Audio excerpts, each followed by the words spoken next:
sit here and keep talking, and then it'll just say like that, Is you were it live. See? Hey. How you going, guys? We've got two of us today. Hi.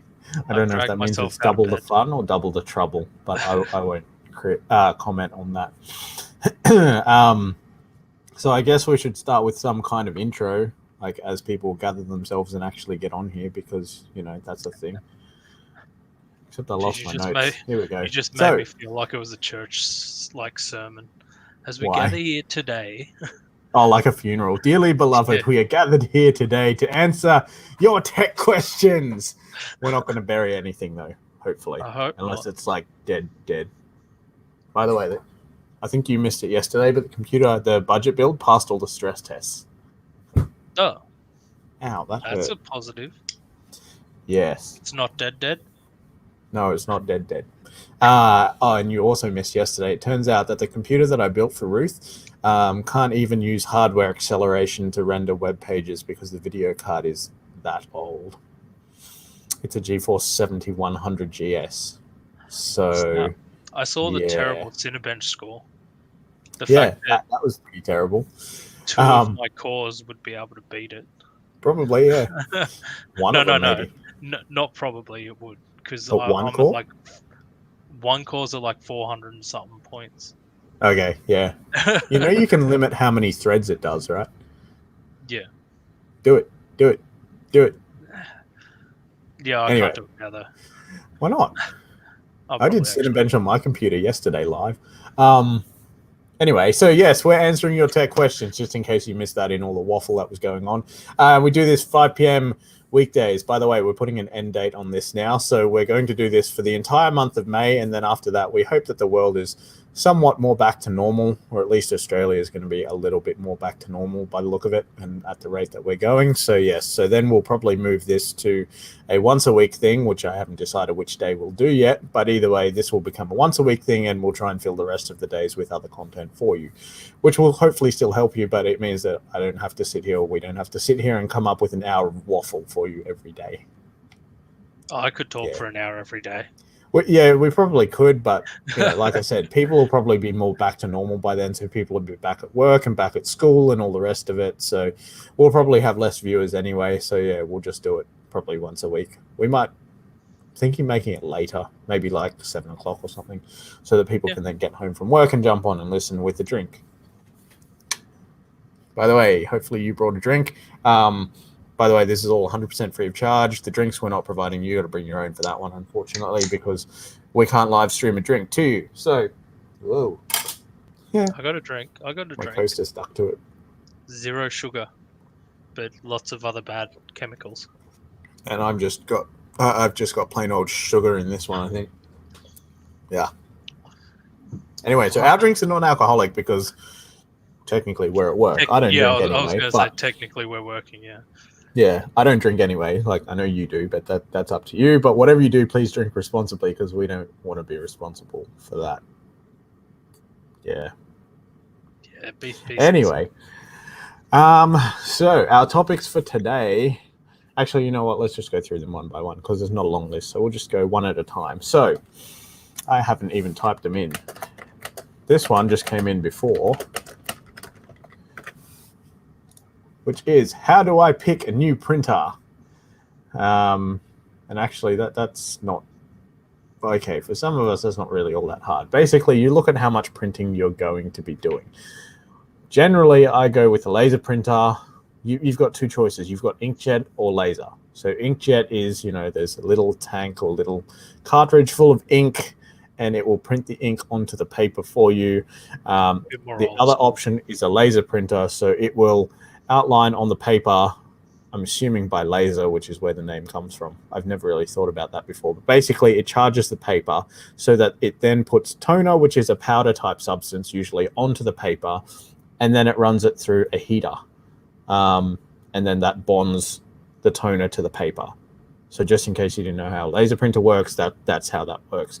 Per page, laser printers, generally speaking, are cheaper than ink, although I did help a client recently look for a new printer, and I sent them a laser one, then they sent back an inkjet, and they're like, well, what about this one? And this brings us to the next stage. Once you've picked a printer, or if you're comparing two models, so even for the sake of example, pick an inkjet and a laser and compare. You go and see what the toner or the cartridge is going to cost you, and usually it will give you what's called a page yield, so how many pages you expect to get out of it. So you do that and then divide the cost by the amount of pages and see which one works out cheaper. In this instance, the client that I was working with had managed to find, because I ran through all of them, or all the low-end printers, the one inkjet printer that worked out to be cheaper per page than a laser.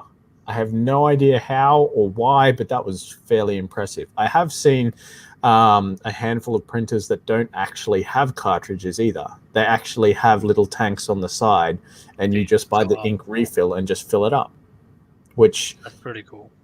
Yeah, I think they're very expensive, though. Not the ink, the printer itself, because they're branded professional printers. Even though I've seen them in people's houses, they're pretty cool. If I was going to buy an inkjet, I'd probably buy one of those. But like I said, I usually stick with laser. The laser printer that we used to have, which was the first new one I think that we got for the workshop, that was there longer than you, I think. And yeah, it took us, what was it, maybe like 3 or 4 years to get through the toner that came with it. Yeah. The other thing, I was obviously, there when it died, when it ran. Yeah, you were there when it died. I think you were there. You would have been around when I replaced the toner too, because that would have been long after you were around. Yeah, I think so. But yeah, there's other things to look at too. Do you want it to scan as well? Probably not such a big thing these days, but some of them fax as well, if anyone remembers what that is. And pretty much anything that will scan will copy as well. So if you want that feature, look out for that. Some of them will print double-sided, which I don't think many people do. The big selling point for Mum was Wi-Fi. Yes, that was the other thing I was going to mention. Yeah, because she works on a tablet a lot for work. So does my sisters. They wanted to be able to just press a button and it prints straight away, instead of having to transfer it to the computer and then print it off the computer. Yeah, that's a lot more convenient. And pretty much anything that supports wireless will do that these days. There was a time when network printers, just because you could plug in a cable and attach it to the network, didn't necessarily mean it was compatible with a smartphone or a tablet. These days, pretty much all of them, if they have wireless, will do that. But the other thing that I was going to mention is, besides the option to print double-sided, which I touched on, some people want that, some people don't. Most people don't care, but just in case you want that, look out for that, because that is an option. The document feeder, if it's got a scanner on top, there's a document feeder where you can actually put, say, 5 or 6 sheets of paper, and it'll take one sheet of paper at a time and then spit it out back at you. So then you don't have to stand there and scan each page and go that. Then there's other options for scanning too. You can scan directly to the computer. So that means you usually have to connect it by USB cable to the computer. You can scan over the network now to the computer. So you have to usually install the software that comes with the printer. Well, actually, technically, once you add a scanner, it's then a multi-function center or multi-function device or whatever. It's not just a printer anymore. But yeah, you've got that option. So you can scan over the network. Some of them will scan to email. So you can actually put your email server settings in there and then tell it, email to this address. So instead of you having to scan it to the computer or tablet or phone and then send it, you can do it straight from the printer. That tends to be more a corporate level thing, but if you want to do that from home, that's an option. The other way that happens, though, for more basic level use is to have the application installed on the computer, so it will go to the computer, then go out through your email client like Outlook from there. So it's also an option. And some of them will let you scan directly to a network server. Again, probably not really a home thing, but maybe small business. And you can scan sometimes directly to a USB stick. So you put the USB stick in, scan from there, and then off you go. Someone sent me a message. If I could find it, that'd be great. Oh, no, it's the group chat. That's okay then. We have 2 comments. David says most, and don't forget scan to folder. Scan to folder, as in scan to network folder, or scan to a folder on your computer? Because either's an option. You can do that. But yeah, most people, unless you're like sharing multiple things, won't be looking for those features. Most of them will probably be like home or individual users. Small business, though, definitely have a need to share because I've set that up and fixed that for a lot more people than I can count for that kind of thing. Network folder. Yeah, that was a network server thing. Maybe I should have specified. You can scan it to a folder on your network server. Well, actually, network folder. Yeah, share a folder from your computer. And David says, bane of my existence right now. It is true. The thing with it is that it's painful because every manufacturer is different. And then depending on the age of the device, they don't all necessarily work on the same protocol. Just, yeah, it's great. It's awesome. What else do we cover for that? Document feeder, double-sided printing. On network options, you mentioned wireless. I prefer to have mine wired. So directly connected to the network, less points of failure. That being said, though, if you are going to set up a printer on wireless, make sure to connect it to your router. So connect it to your existing wireless network instead of connecting directly to it, because that way all you have to do is connect to your Wi-Fi like normal and just use it, as opposed to you have to disconnect from your Wi-Fi, connect directly to the printer's Wi-Fi, then when you finish, disconnect from that and go back to your normal Wi-Fi. Yeah, no, the way ours is set up, it's through the router. Here we go.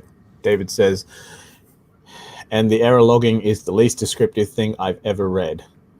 Yeah. I've seen some that don't even give you an error log. They just, I think it was some of the earlier brother ones, they just beep at you and don't work with no error whatsoever. Like, so they don't even have a beep code?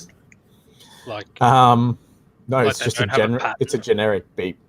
It's just, wow. 3 beeps. I still remember the pattern because it haunts me. What's terrible? Let's hear it. Let's hear the beeps. I told you it's 3 beeps. Just 3 short beeps. Okay. I can't beep. I'm not R2D2. David just replied with error. Yep, it's got an error and it doesn't want to tell you anything else. Yeah, I was going to say something, but can't figure it out. Anyway, so yeah, the other thing, if we're getting more technical and more advanced, which I'm going to touch on, if you are attaching your printer to a network, if you can, please set a static reservation for it. If you don't know what that means, ask someone who knows what they're doing, but it can help with, at least it's not so much an issue with the newer ones because they seem to connect by an ID, but the older ones, when they used to connect by a network address, basically what happens is every time you turn the device on and off, there's potential for the network address to change. And if you're connected to that network address, then you don't see the printer anymore. So then you've got to set it up again or call someone back to set it up again, and it gets very annoying. So at least for as many as I can, I always set a static reservation. But the idea behind that is that setting a static reservation, I'm going to go into this anyway. I won't tell you how to do it, but what it is. Basically, on your router or whatever runs your network, you tell it to assign the same IP address by its hardware address or MAC address. Don't freak out. That's not Apple related. That's media access control. That address is then assigned to an IP address, and then that way your device gets the same IP address all the time, and they will keep talkies to everybody else. That always helps. Basic explanation. The reason why you don't set a static IP address on the device whenever you can help it is because if you want to change configuration, then you've got to go change it on the device as opposed to changing it on the router or whatever's running your network and then having everything changed in a central location. So if you want to make a change, you change it in one place and then it propagates to wherever it's supposed to be. That's probably a little bit too advanced for this. But anyway, I went there. Especially with Sick Jacob, I'm just like, huh? I'll admit you lost me. Okay. I may have to break that down again one day. But apparently I have a PM somewhere from Neil. Hi, Neil, by the way. Hola.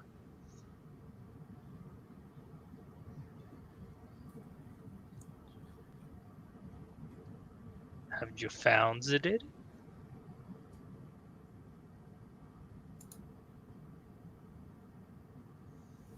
I think so.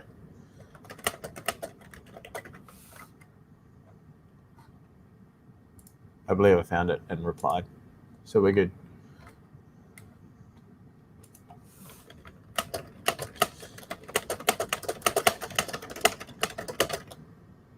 Wow, your keyboard's clunky. That's not even mechanical. That's crazy. So David's replied again. Oh, I yeah. think on a corporate level, I'd move for setting a static IP on the printer itself. Or are we talking Stuff, no. strictly home use? No. Stuff, no. No. I'd be more comfortable with setting a static IP on a home network because it's much smaller and easier to do.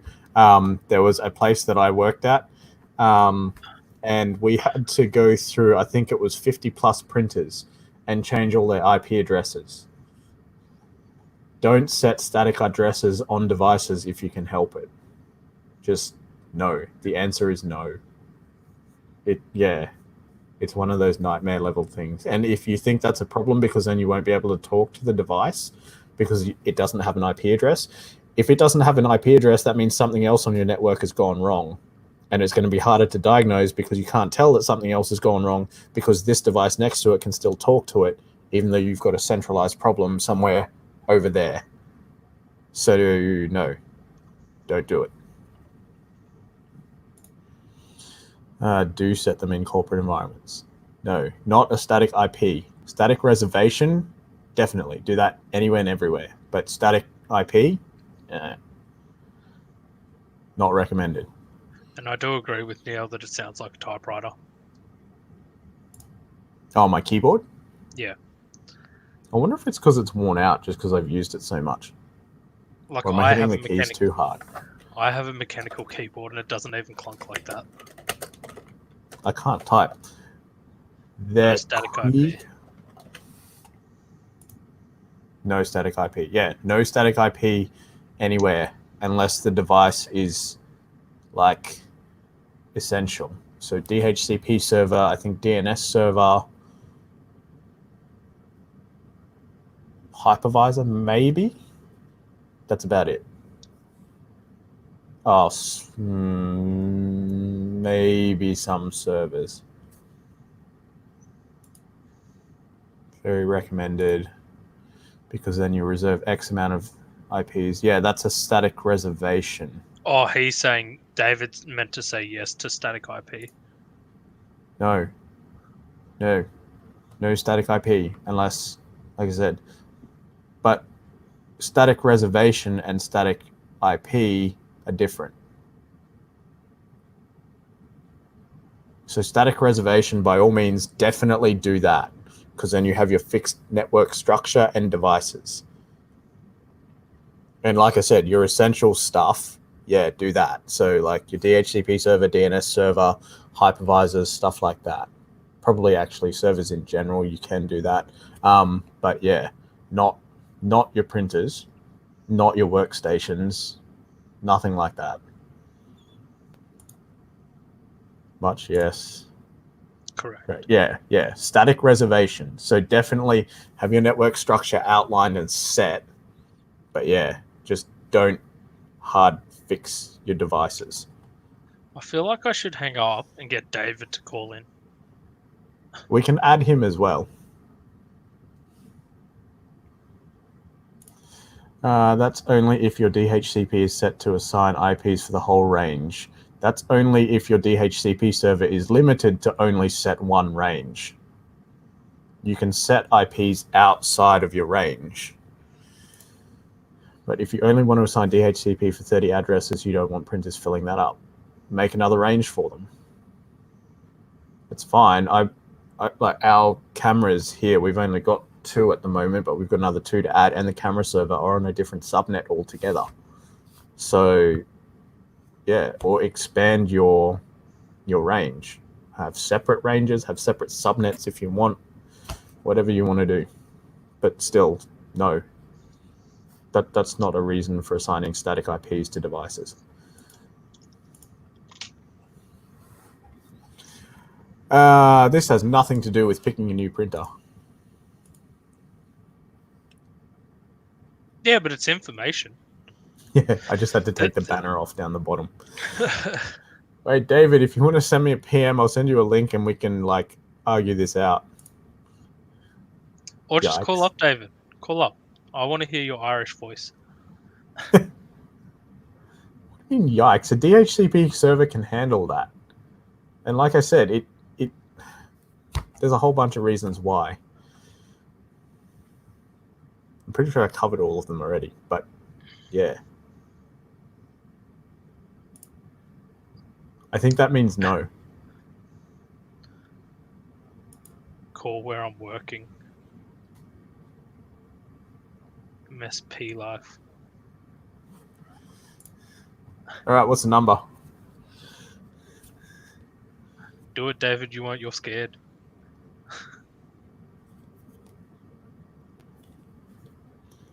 Oh. Yeah, but Nathan will call you. Oh. It's for work. Work purposes.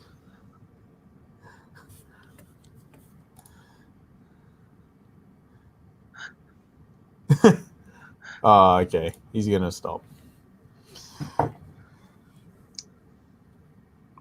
Wait, hang on. I want to know. As an MSP, then, are you guys actually assigning static IP addresses to all printers? What's MSP? Managed service provider.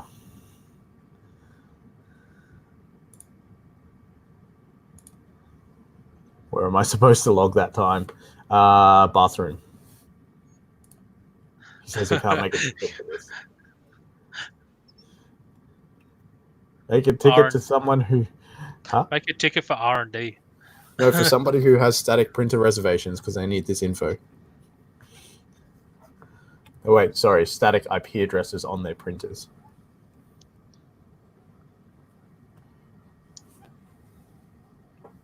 Are we just waiting for a reply now? I think so. I think so.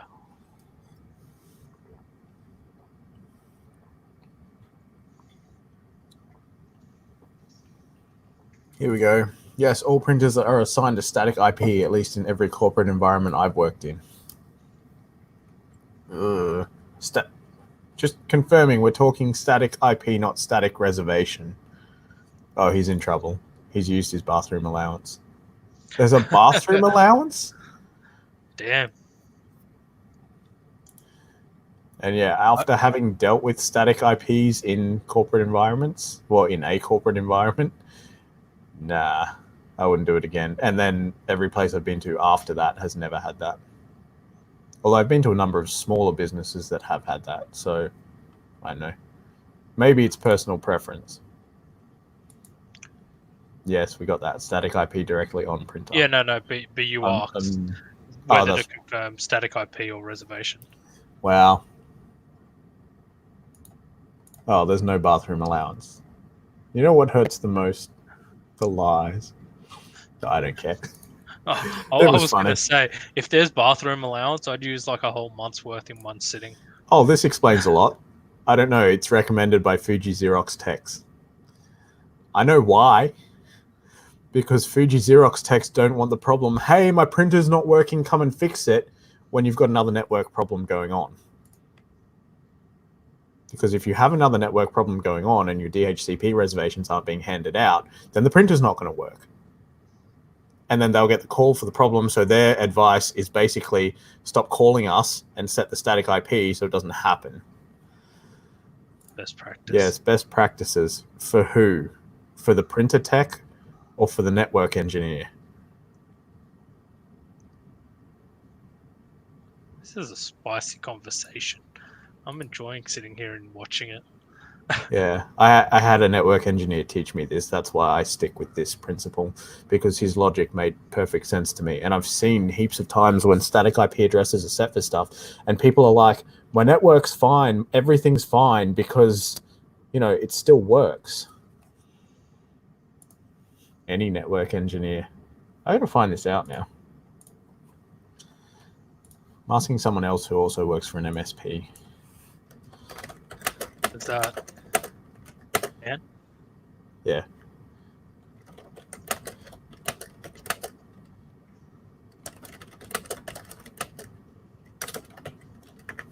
So I can't believe how much you can hear yours. Need your beer, Jake. I wish I had a beer. I'm just drinking Monster.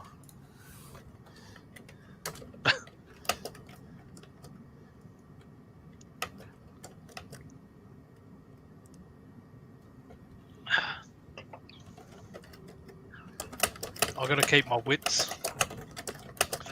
I still got the 3-piece stream tonight with Nathan, so I definitely can't be drinking yet.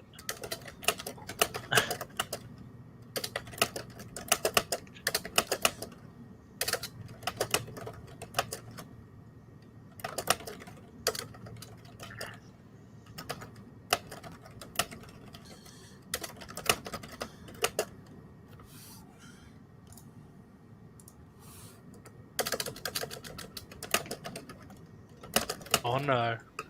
Nathan is angrily messaging someone. I'm interested to know now. What have you done, David? He also said any network engineer. I don't know if you missed that. Yeah, I did. I put that one up. I do agree they shouldn't be set for workstations. Well, yeah, I don't think anybody thinks they should be set for workstations. Neil sent a blank message. Either is fine. Oh, was it a GIF? What? A GIF or Oh, what? maybe. Neil sent because I couldn't see it. Here, DHCP is reserved. DHCP reserved is a lot easier to change later if needed.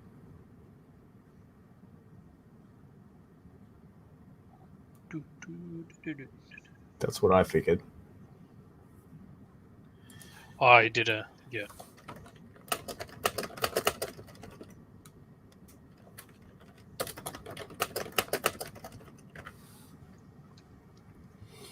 Oh, I've fallen into that problem before. Static IPs on workstations. Yeah.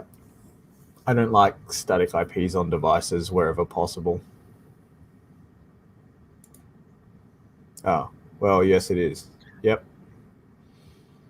Like, obviously, wherever David's working, their workplace best practice is to have static IPs on the printers.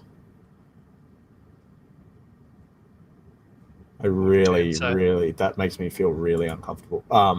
The answer that I got was either is fine and DHCP reserved. So static reservation, not static IP on the device, is a lot easier to change later if needed. So you can make either work, and both has its pros and cons, I guess. I guess it depends on who you ask then. Yeah, it might be also like personal preference kind of thing. Yeah. Whatever your workplace recommends or whatever you were taught.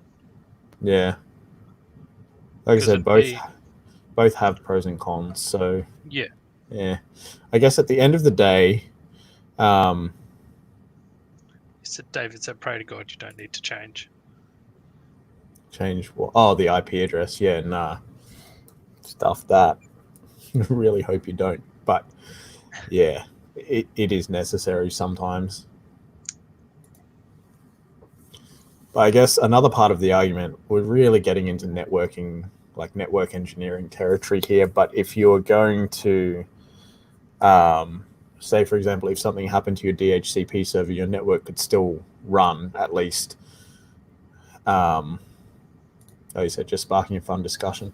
You could essentially keep operating without your DHCP server in place. And I imagine part of the argument too would be you'd still know what the IP address was, but ideally you should have that documented anyway. None of our network is documented, by the way, all 5 of our computers. Should probably do that. I was going to say, have we got 5 down there now? Didn't you sell 1, Charissa's 2. one? No, that's still here. I haven't done anything with that yet. By the way, if anyone wants a Intel Core i7 3770K with 16 gig of RAM, a 240 gig SSD, and a GeForce 750 Ti, I think, hit me up. How would that go as a streaming? Like for video editing, if I use my computer to game and somehow hooked that up to it to record and stream. Probably not too badly. We'll talk about this later. I like Neil's solution. If it don't work, hit it with a hammer. If anyone visited me at Old 3P, they would have seen that that's the best way to do everything. Has anyone actually been to the .mil front page? What have I hit with the hammer? So here we go. This is the .mil.com.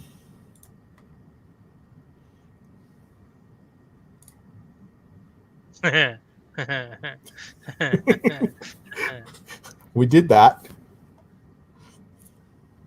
And David says, by the way, printers suck to work on. Yep. Not going to complain about that. I normally work on, like, I sit on a seat when I work. I have sat on printers before to work, I think. Oh, Neil likes it. That's good. All right. Anyway, that's enough of that topic now. We have footage of Nathan beating an A-pillar with a hammer. After he asks us not to record it. I don't know. I can't remember who has it. Nobody listens to me. Oh, every printer tech loves them. That's because they're all the same. They're simple. Once you know what you're doing, you just keep doing the same thing on all of them, don't you?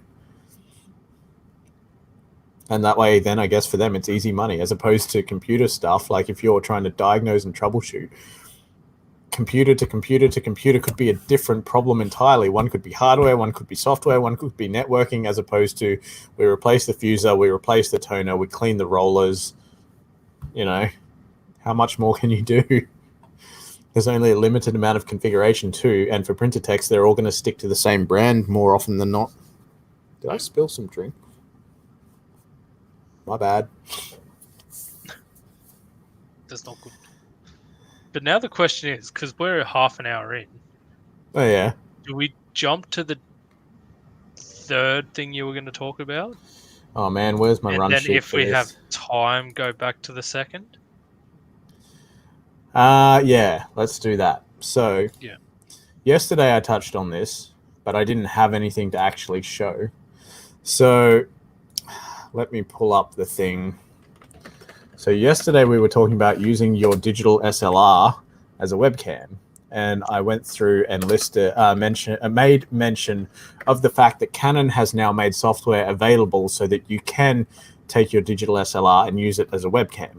Technically, the software is only supposed to be available in the US, but I've seen reports of people using it outside the US without any problems. So, you know what? I said that I was planning to do something. Actually, I don't know if I said that or not. I was planning to do something with that. Yeah, so we were talking about it a while ago. Yeah, I know, but yesterday on the live stream, yeah. I said I think I don't have anything to show, but I was looking at it. Yeah, I did mention. I said if anyone has a Canon digital SLR, like of any of those models to sell me, let me know. No one let me know, but I found one anyway. I've actually been watching this all week. I just had to wait until I could buy it, and now I've bought it. So today we have a newly picked up and cleaned, because it was filthy, Canon EOS 750D. Wait, did I send you the photo of that? No. Okay, I will actually. You know what? You might have to put it up. Let us all have a look. Did you tell him you were going to use it as a webcam? Like no. You were buying it just to use it as a webcam? Nope. This is what it took to clean it. Oh, yummy. And that's all. I don't know if you can see that or not, but like, yeah, some of that's not great. Human slime. I'm sure it could have been worse, but you know, it wasn't brilliant. Oh, look, it's us. Anyway, all right, let me find the link that I posted yesterday for this software, and then let's download it and see what we can do. So, this is the software, the EOS Webcam Utility Beta. And you did explain why this model below. May be needed? Huh? Like you did mention I went through all of that yesterday. Yeah, hang on, we have 2 pending comments. No webcams. Could have been better. Wait, which one? I'm not sure when that comment came up exactly. Yeah. Could have been cleaner, I guess. Maybe the digital SLR. Oh, Neil says, seen car interiors that make them black. Yeah, true. Okay, in the grand scheme of things, this wasn't that bad, but it definitely wasn't brand new. Anyway, so we have a 750D, which I'm pretty sure, let me just check. I think that's a T6 or T6i. Canon T6i. T6i is, yep, 750D. Got it in one. Fancy. See, in the States, they call them different things. So this one is a Rebel T6i in the States. Drivers and downloads. Now, I'm pretty sure... Let's just do it. I'm pretty sure we had to do a firmware upgrade first, but I'm just going to download it and see what happens for the fun of it. What does it say? Webcam is beta software, blah, blah, blah. Unlocks cameras, webcam-like capabilities. Select, yeah, okay. USB cable, got one of those. Look, here's one I prepared earlier. By downloading EOS webcam beta software, webcam, I'm not even reading all the words. You agreed to use the software subject to and in accordance with the end user license agreement for that. Yep, sure.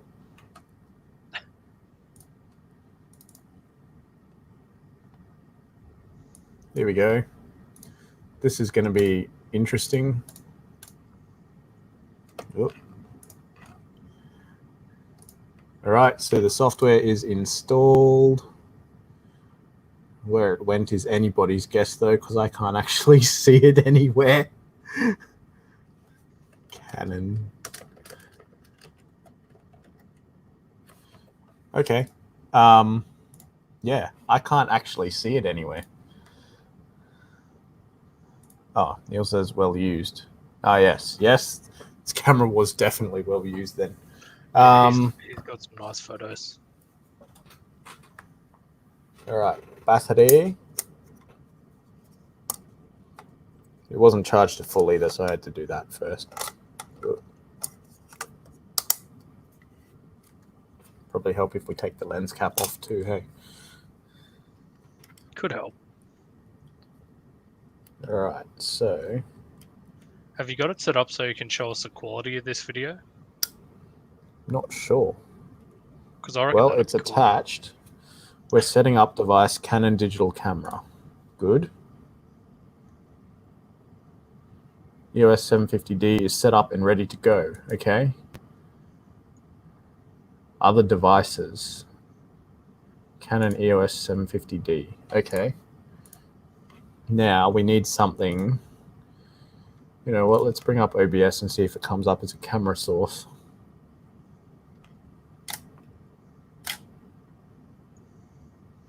It did something.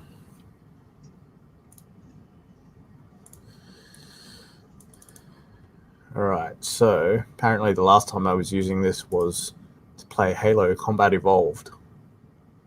Oh, the trial. Oh, a LAN party back at the old workshop. Video capture device, I'm pretty sure. Create new, yeah, let's just call it video capture device for now.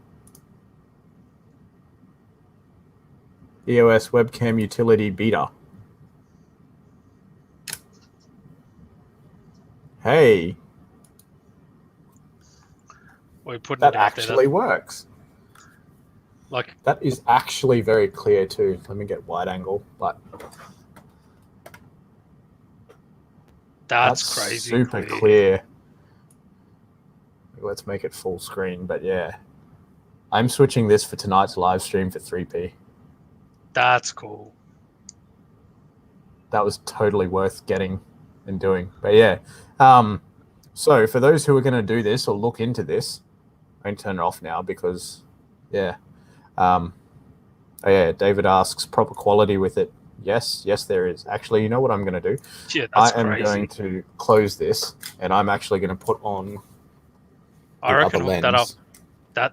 What other lens? The Nifty 50. Nifty. I don't know what that is, but okay. Trust me, you'll like this. And then I will do some testing. So, all right. Whoops. May or may not have forgotten to turn the actual camera off for that. But that's okay, I think. All right, so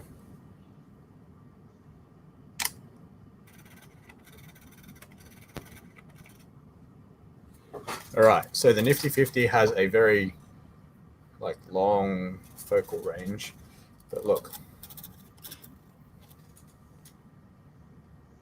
Come on. Focus.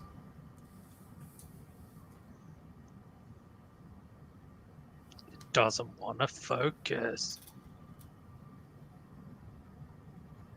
I can hear it doing it. There. Look at that.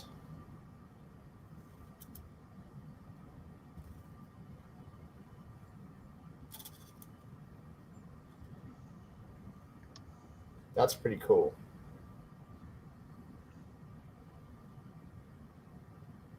Like, considering that this is now working as a webcam, that's really freaking cool.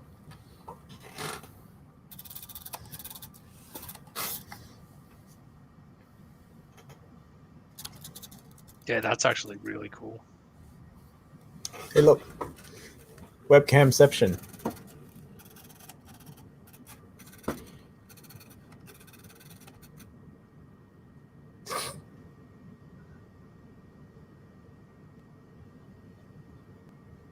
All right, that's enough of that. It works. We know that it works. So that's cool. So I'll touch on the technical details of that a little bit more because, as David says, that's really cool. I've always wondered about that. I've wanted to do that for a very, very, very long time. But, oh wait, and Neil said all them pixels. Yes. But as far as I can tell, I think it's actually only using a very small part of the sensor, which I'll cover in a minute. Because if you noticed, it was only showing a square, not the whole screen. So let's cover the technical details a little bit. The reason why, when I looked into it, at least probably a year or two ago, it's been a while anyway that I looked into it, because I bought that camera even though I have this camera, which probably to you guys looks pretty much the same, right? But it's actually smaller. I don't know if you can tell the difference, but yeah, it's smaller. How do I do this? No idea. One on top of the other. Let's try that. That still doesn't work. Either way, this is a Canon EOS 7D, and it has issues, so I wasn't going to be using this very well anyway. And this may actually be destined for the bin because it has issues. But anyway, oh, David said you're going to break my pixel bank. Possibly. Anyway, the problem that I found that people were talking about was that if you're going to use the sensor, which is the bit that picks up the image inside the camera constantly, then you're going to overheat it or overload it. So the other technical thing was that it was only recently that Canon added, like in the last few models, that Canon added, what was it? I think it was pixel peep or something like that. Basically, you've got 2 inputs of data per pixel. So you can capture the image and use it to autofocus at the same time, which is a big thing because if you can't focus, then you've got to manually focus while you're recording video, or at least, drop data or whatever. It gets tricky. So I'm pretty sure the 750D has that, so that it will take 2 bits of data from the pixel, like each pixel at a time. I should actually look up that term and see what it is. But I assume that is why this software only works with the later models, because of that feature. Let me just see exactly what it was called.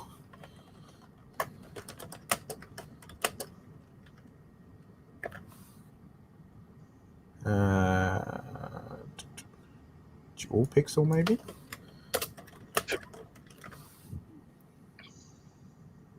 Here we go, dual pixel autofocus. What is it and what cameras have it?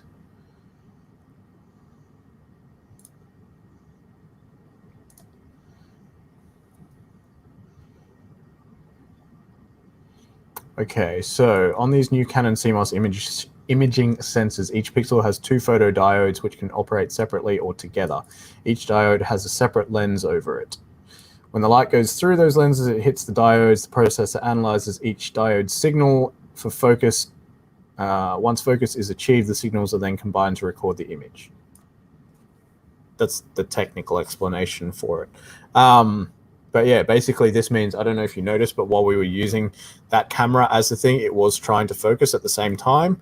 That's probably what allows it to do that a lot quicker, because that focusing did seem a lot quicker than the 7D. Although maybe that's just me. I don't know. I know the 7D pretty well. I've had that about 9 years, so yeah. Where is it? It's my friend. Jacob just disappeared. Okay. Yeah. So back to the technical side of it, though. The reason why this probably works, besides that dual pixel technology, is as well as that, like I said, I'm pretty sure it was only using part of the sensor because there was only a small square as opposed to filling the whole screen. Oh, look. He's back. Hi. You what? I accidentally closed the whole website page. Oh, yeah, I did that yesterday when it was just me. That was awkward. I'm just like, everything just went quiet, and I'm like, why did Nathan stop talking all of a sudden? And I was like, oh. I didn't stop talking. I didn't shut up. Which is strange because that doesn't always happen like with me in person. But anyway, yeah, I was just explaining that I'm pretty sure that camera software, besides the dual pixel technology for focusing, only uses a small amount of the sensor. So that'll probably prevent overheating. So instead of using the full thing, you only get the square picture, which is more than enough for a webcam. So it makes sense. But yeah, we'll try it out later tonight. Hopefully the battery holds up. I didn't think about that. Let me Google 750D AC adapter. How much are these going to be worth? Oh, $20. Oh no, that's a replacement charger. I will have to go shopping. Oh, here we go. Canon AC adapter. No longer available. Well, that doesn't help. Yeah, that's not helpful. Oh no, here we go. Amazon. Currently unavailable. Well, Yeah, that thanks, doesn't guys. help.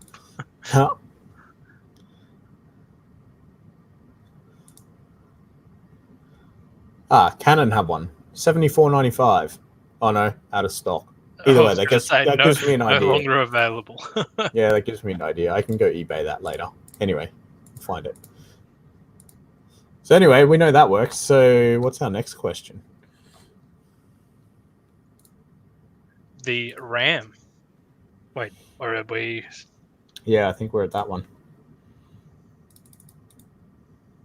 Okay, so this was a question that I had earlier today from someone who actually brought their computer down to us.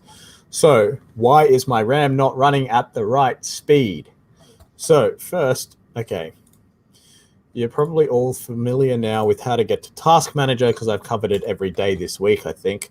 You right-click your taskbar, you can click Task Manager. In this case, we'll go to the Performance tab, and we're looking at memory.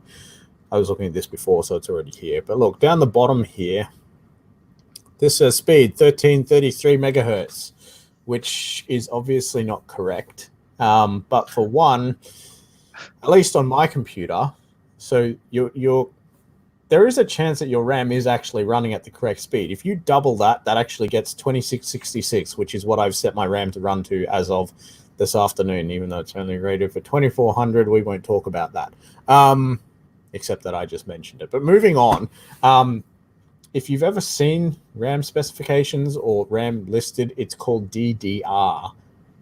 Usually DDR3 or 4 at this point. Hopefully you're running one of those two. Or graphics cards, DDR5. DDR is double data rate. So at least in some instances in Windows, you need to double it, and then you'll actually get the speed that you're running at. But in the instance of the computer that I saw earlier today, it said 2133, and it was supposed to be, like, the people had just bought the RAM and put it in the day before. It was supposed to be running at 3200, or at least that's what the box said. So I looked into it, and it turns out that, actually, I don't even know where to go with this one. It was running at 2133. They wanted it running at 3200. The computer was manufactured by Acer. So I explained to them, and I'm going to explain to all of you just now, that all your proprietary or big manufacturers, your big manufacturers who manufacture proprietary parts or deal with proprietary parts, so their own parts that are obviously manufactured for them by someone else, but still. So like your HPs, your Dells, your Aces, your Lenovo's, stuff like that, will usually have very limited options that you can play with and mess around with at a very basic level in your BIOS or EFI, whatever you have on that. So usually, if the RAM's not running at the right speed, you can go into the BIOS or the EFI and change it. Except if you have one of these, apparently, well, at least in this instance, we couldn't change it. And the processor in question was a Intel Core i7, I think it is. It was a 9700K. I'm not an Intel fanboy, so I don't really know these. Yeah, i7, 9700K. And that was on a Z390 chipset, which is actually an overclocking chipset. So by all rights, you would think that you'd be able to change something like that. But no, you couldn't. So I looked up the specifications of the RAM. By the way, any other like vanilla manufacturer, so parts manufacturer, Asus, ASRock, Gigabyte, MSI, pretty much any of the major motherboard manufacturers, you can get into those settings and change whatever the heck you want down to the timings of the RAM. But we won't get into that either because that does my head in at times. Yeah, those settings couldn't be changed. So I actually looked up the specifications of the RAM because I'm thinking, well, if it's set for 3200 or if it's, sold as 3200, then it should be 3200. That's all it said on the box. There was only mention of 3200. There was no mention of 2133 anywhere. Looking up the specifications, it turns out that they are a base clock of 2133, and that's what the BIOS, the UEFI, whatever you want to call it, that's what the system was taking it at and running it as. It was then listed in the specs that it was verified to run at 3200. So maybe watch out for that one if you're buying RAM, hey, because especially if you're putting it in a computer where you can't change your settings. If you can change your settings, then more than likely all you have to do is enable XMP or DOCP, which people say is overclocking. And technically from this point of view, it is, because the base chip is only, like memory chip is only set to run at 2133. And then the profile, which is actually stored in the information on the RAM, is getting it to run faster, but that's what the manufacturer of the RAM has verified it to run at. So, yeah, it's all really confusing. I have a random question whilst I'm here. So you know how you said like your speed's running at the 1333? Yeah. You said normally you got to double it. Yeah. Why would mine say that it's at 3200? Different chipsets, different ways of reporting it to the operating system. I'm not sure. You know what I'm going to do live? Let's download this tool, which is very good for seeing all your memory and CPU information and stuff like that. Just basically deep system information that the average Joe probably doesn't want to see anyway. We're going to download CPU-Z. CPU-Z. I don't know however you want to say that, but I'm going CPU-Z. Let's have a look at that and see what we get, because then this should tell us exactly what we're running at. All right, want to start taking guesses? What's it going to be? Is it going to be 1333 or 2666? I don't know. All right, here we go. I'm 64, so, yeah. 64 what? Bit. Yeah. Oh, here we go. David says, classic CPU-Z. Been a while since I used that bad boy. I used it earlier today. All right, so where are we? Memory. NB frequency, DRAM frequency, 1330.2. SPD, DDR4, 1200 megahertz. What does it say if you run it on yours? I'm literally getting it now. Okay. I'm interested to know. Interesting. What's it say? So in here it's saying 16. So 1596.8 megahertz frequency. Mm-hmm. If you look at the XMP information too, on mine at least, I don't know if you can read that level of detail. XMP 2400s, 1200 megahertz. Wait, why doesn't mine come up when I do that? When you click on SPD? You might not have SPD info for yours, like for that. Oh, slot 2. Her. Or you could be in the wrong slot. Yeah. So what's yours then? David asks, you guys a fan of Furmark? Yes, I mentioned that yesterday and the day before, I think. If you have a look at yesterday, just open yesterday's stream. Furmark is running in the background because that's what I was using to stress test the graphics card of that budget build over there. And I mentioned it because I recommended it the day before. So my frequency is 1037, 1066, 1066, 1600. Yeah, so it's half because it's double data rate. Although, mind you, the Intel that I looked at earlier today, I think it actually had the full speed mentioned in here. Or in here. Nope. In here. I don't know. I don't have an Intel here to try it on. No, see, I'm up top there, mine's even lower up there. So up there, mine says the maximum bandwidth is DDR4 2132 or 1066 megahertz. Yep, that's what I was seeing on the one today because the base clock of the chip on that RAM is 2133. That's weird. Don't tell me that. Are you telling me Corsair's ripping me off? Yeah, Corsair was one of the ones that I looked at, and yeah, it was one of the ones that had a base clock of 2133. Crucial didn't seem to have that. There was no mention of base clock of 2133 with theirs. At least on I was looking at 2666. Let me see if I can find it.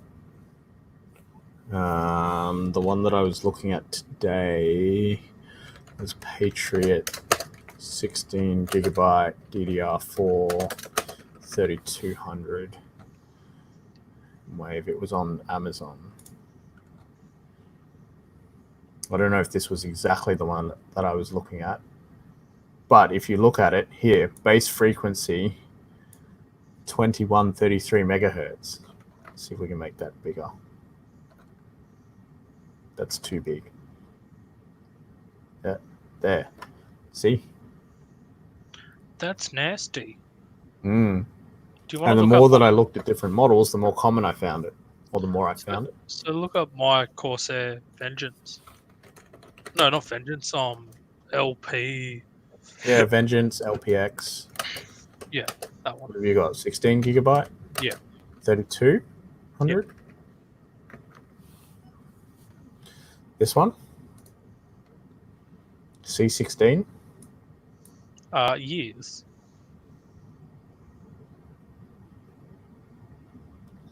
It SPD does say speed 2133 megahertz. I'm calm. I want to know if Trident Z is the same because that's the one that everyone goes for. Trident Z 3200. Let's go 16 gig, 2x8 gig. Nope, doesn't say. Interesting. We may have stumbled across something here then. Oh, wait, maybe. Speed's up to 3200 megahertz. So it means it would be a lower speed then? It could be. Unless they're just saying that because it can be run at slower speeds. There's no mention of 2133 there. Someone in the reviews mentioned upgraded from 2133. There you go. Interesting.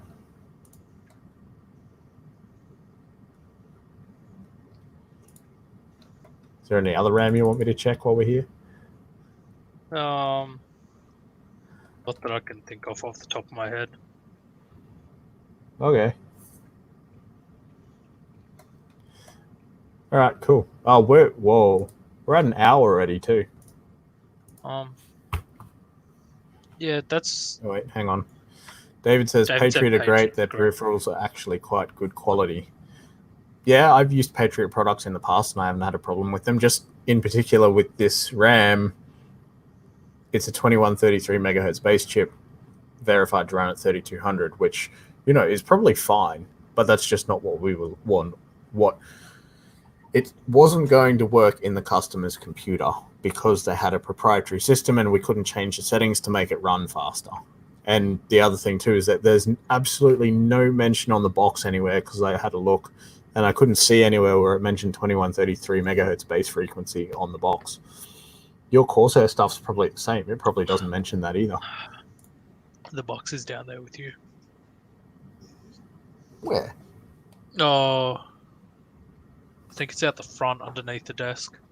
Oh, okay. Nah, stuff that then. Oh. Yeah.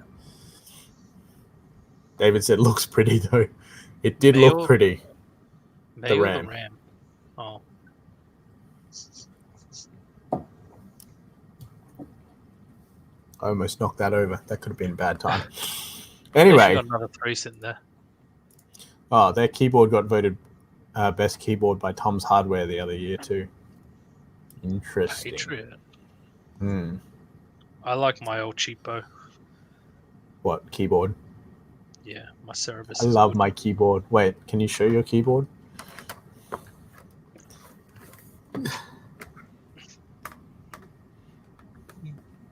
Whoa, you disappeared entirely. Hang on. Let us turn my background off for a tick.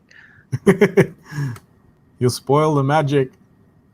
Don't ruin the magic for the kids. Oh, gosh. Oh, God, he's still at home in bed. Yeah, I got. Oh, he said, and Jacob. So, yeah, he was talking about you being pretty. And I love watching everywhere online. They're like, no one will ever have that setting with the RGB unless it's like a display thing, and I just have it RGB all the time. Yeah. Just because entertaining to watch it go across. Well, yes, by comparison, this is my apparently typewriter. If it'll reach. Yeah, that thing's loud. And curvy.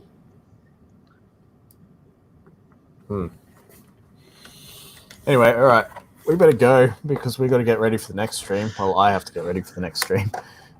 Yeah. And we both got to eat something between them. So, yes. I'll go eat some cold flu tablets. All right. Yeah. That was actually a fun conversation. That was cool. I like that. We should do this more often. RAM, be careful because companies lie. Not all RAM is made equal. I feel like we should do a full video on that.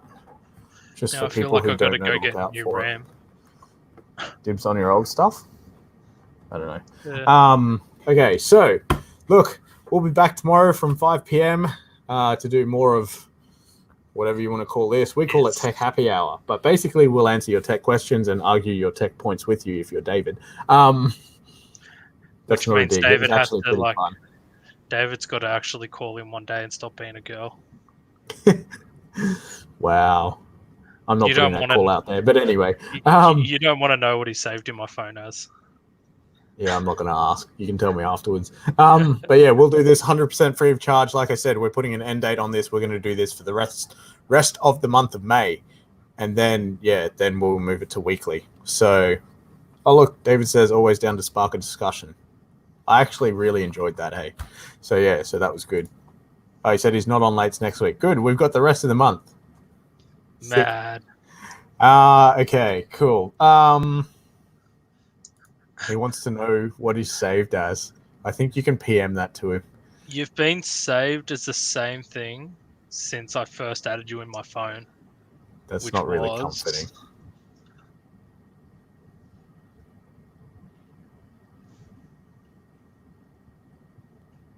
I don't know if he'll actually remember it or not. Are you messaging it to him? Yeah. All right, you do that. Anyway, so look, ask us your tech questions, send them in, or you can join us live on the stream if you want to, but people seem to be a bit camera shy. Although now, if you don't have a camera, you can use your Canon digital SLR to do that, and it's not that hard to do. Just make sure you get rid of all your pimples and pores. Yeah. Because that was some high-def stuff.